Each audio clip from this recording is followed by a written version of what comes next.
Assalamu alaikum, Kırgız elim жана YouTube көрүүчүлөрү. Бүгүн паровое отопление переделкага келгенбиз. Тартам деп унутуп коюптурмун. Туугандар, монтип паровое отоплениени эч качан кылдырбагыла да. Азыр большинство кылдырып атышпайбы.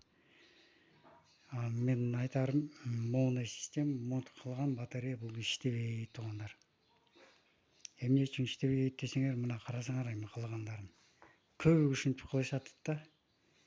Клиенттер өзүлөрү кыйналат да. Эмне үчүн иштебейт айтып коеюн.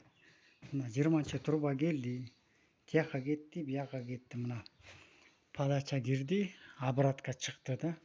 Туугандар, бул биягы жеңил болот. Биягычы. Бул мээрге келет да ысык суу. Мага менен түшүп кете берет. Бияка полный кетпейт ысык. Жарымы иштейт, жарымы иштебей тура берет.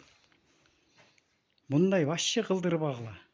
Бул по идее бияктан кирип ар жактан чыгыш керек. Же тияктан кирип бияктан чыгыш керек. Эки эле вариант. Башка вариант жок да. Ошон үчүн колдон келсе мындай вообще кылдырбагыла. Азыр көрсөтөм силерге. Примерносын.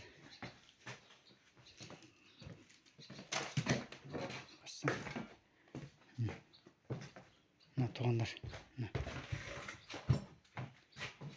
Азыр бияга менен үстү менен кирет. Бияга менен обратка чыгат, бияга менен кетет да. Могу азыр мына келаткан обратка мына жерде. 32 труба. Подача мына кетти, кайта обратка кирет. Мурункусу мындай болчу.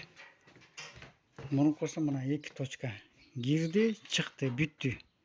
Жарым иштейт, жарым иштебейт. Тиягында ошондой переделка кылабыз. Анан ход-выходдорун туура эмес кылып кетиптир. Ошон үчүн биз бияка круг берип атабыз да. Биягы да ошондой болот мына. Биягынан кирди, ар жагынан чыгат. Өзү ушул туура да. Ошондо батарея полный ысыйт, полный иштейт. А то сиз монтип койгон батареяңар жарым иштеп, жарым иштебей жүрө берет. Үйүңөр жылыбай, мустак бойдон жүрө берет, туугандар. Кыска кеңеш. Потому что мен муну менен иштеп атканыма 25 жылдан ашып кетти. Жалаң паровой менен иштейм, туугандар. Кайрылы берсеңер болот. Карабалта шаары, Сокулук, Беловский бар иштей беребиз. Номер 703 90 95 30. Кайрылы бергиле, туугандар.